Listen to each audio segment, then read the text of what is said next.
Hello students, मैं गौरव शर्मा। आज हम पढ़ेंगे 12th class chemistry first chapter संकुलन क्षमता। संकुलन क्षमता क्या होती है? संकुलन क्षमता होती है किसी भी क्रिस्टल में, किसी भी निबिड़ संकुल में गोलों के द्वारा जो आयतन घेरा जाता है, जो एरिया कवर किया जाता है, उसको हम बोलते हैं उस क्रिस्टल की संकुलन क्षमता। तो हम पहले बात करते हैं फलक केंद्रित निबिड़ संकुल में। फलक केंद्रित निबिड़ संकुल में क्या होता है? फलक केंद्रित क्या होता है मैंने आपको पिछली वीडियो में बताया था। फलक केंद्रित होता है कि अवयवी कण कोनों के अतिरिक्त उसके फलकों पर भी उपस्थित होता है। तो फलकों पर उपस्थित है, इधर भी है, इधर भी है। कितने फलक हैं? 6। कॉर्नर पे कितना है? 1 हुआ यहाँ पर, मैंने आपको पिछले वीडियो में बताया था, है ना। तो अगर हमने देखा कि इसके घन लिया, घन की जो लेंथ है डी सी कितना ए है, सी बी कितना ए है, ए बी कितना है ए है, यानी घन की सभी लेंथ बराबर होती हैं, इसकी लेंथ ए हो गई। लेकिन हमें ए सी फाइंड करना है, तो पाइथागोरस थ्योरम से ट्राइंगल ए बी सी में ए सी स्क्वायर बी सी का स्क्वायर, बी सी का स्क्वायर प्लस ए बी का स्क्वायर, ए बी का स्क्वायर, है ना।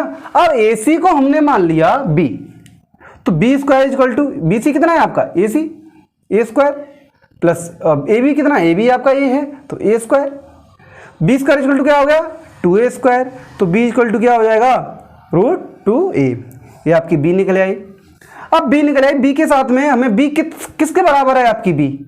ये आपकी बी आपके देखो, इस एक गोले की एक रेडियस, इसकी एक रेडियस आर, यहाँ इसका व्यास होगा तो एक रेडियस आर यहाँ पर, एक आर यहाँ, एक आर यहाँ। तो यानी ए सी किसके बराबर हो गया? ए सी आपका हो गया 4r के बराबर। यानी बी किसके बराबर हो गया आपका?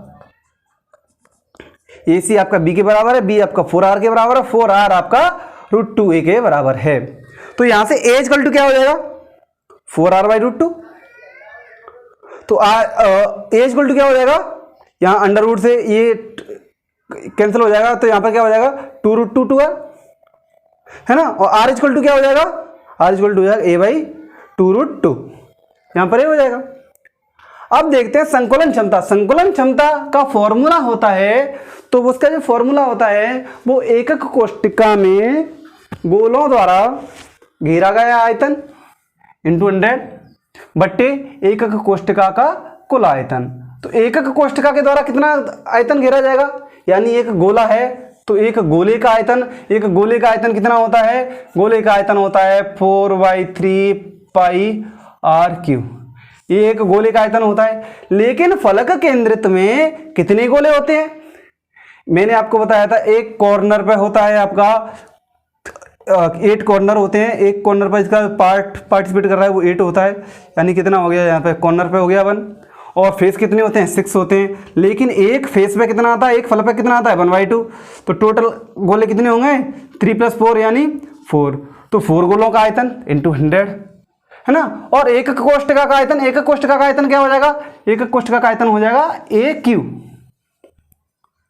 एकक कोष्टिका का आयतन AQ। ए कितना है आपका? ए अभी हमने कितना निकाला? ये हमने निकाला 2√2r। तो हमने इसका स्क्वायर करा, इसको हमने सॉल्व करा तो 16/3πr³ इंटू 100 और 16/√2r³। तो इसका जो कैलकुलेशन आएगा यानी वो आएगा 74%। यानी जो फलक केंद्रित होते हैं उनके द्वारा क्रिस्टल का 74% एरिया है वो कवर कर लिया जाता है। चलिए अब बात करते हैं संकुलन क्षमता अंतः केंद्रित एकक कोष्टिका में। अंतः केंद्रित एकक कोष्टिका का मतलब होता है अवयवी कण कोनों के अतिरिक्त उसके सेंटर में भी उपस्थित रहता है।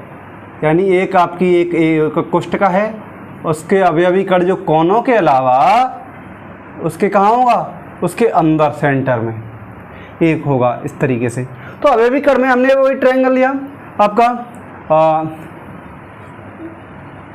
ABCDEFGH लिया, है ना। तो अभी हमने अभी देखा ट्रायंगल EF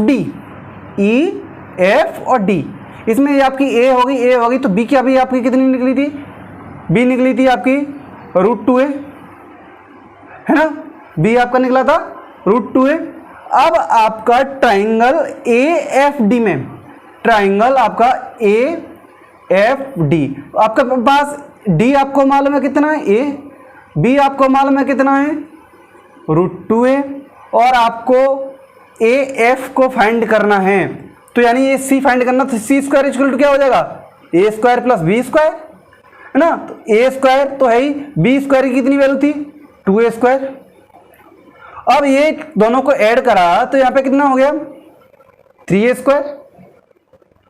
अब तो इसको रूट से हटाया तो √3a, C इक्वल टू हो गया, यानी इसकी वैल्यू आ गई, जो आपकी आ गई √3a, C की वैल्यू आ गई। अब C में और AF में इसकी रेडियस के साथ रिलेशन, तो C equal to √3a equal to 4r, A equal to क्या हो जाएगा 4r बाई √3, और R इक्वल टू क्या हो जाएगा √3a बाई 4। अब संकुलन क्षमता की बात आती है। संकुलन क्षमता वही फॉर्मूला, एकक कोष्ठका में गोलों द्वारा घेरा गया आयतन इंटू 100 अपॉन एकक कोष्ठका का कुल आयतन कितना AQ, तो एकक कोष्ठका द्वारा कितना आयतन घेरा जाएगा। अब एकक कोष्ठका का आयतन कितना होता है, एक गोले का आयतन कितना होता है 4/3 पाई r क्यूब। अंतः केंद्रित में गोले कितने होंगे, एक तो कॉर्नर पे होगा, एक उसके अंदर होगा, यानी कुल गोलों की संख्या होगी वो 2 होगी। तो यहाँ पे से क्या हो जाएगा 2 इंटू एक गोले का आयतन इंटू 100 बटे एक क्रिस्टल का आयतन, एक क्रिस्टल का आयतन यानी A की वैल्यू कितनी थी आपकी, A की वैल्यू थी 4r बाई √3, तो 4r बाई √3 का क्यू हो जाएगा। तो इसको हम सॉल्व करेंगे तो इसका आएगा आपका 68%, यानी अंतः केंद्रित एकक कोष्ठका के द्वारा क्रिस्टल का 68% 68% एरिया घेरा जाता है। अब हम बात करते हैं संकुलन क्षमता सरल घनीय जालक में। सरल घनीय जालक का क्या मतलब है कि सरल घनीय जालक में आधे एकक कोष्ठका में जो अवयवी कण होता है वो केवल कोनों पर ही उपस्थित होता है।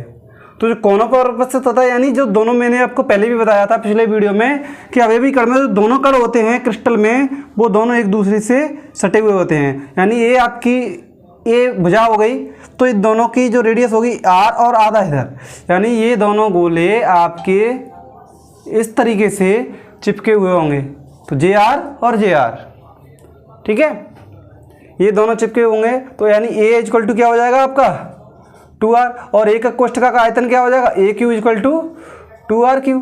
तो यानी यहाँ से हो जाएगा ये 8r3। अब गोला केवल एक ही होता है कोनों पर, तो संकुलन क्षमता क्या हो जाएगी, एकक कोष्ठका में गोलों द्वारा घेरा गया आयतन इंटू एकक कोष्ठका का आयतन।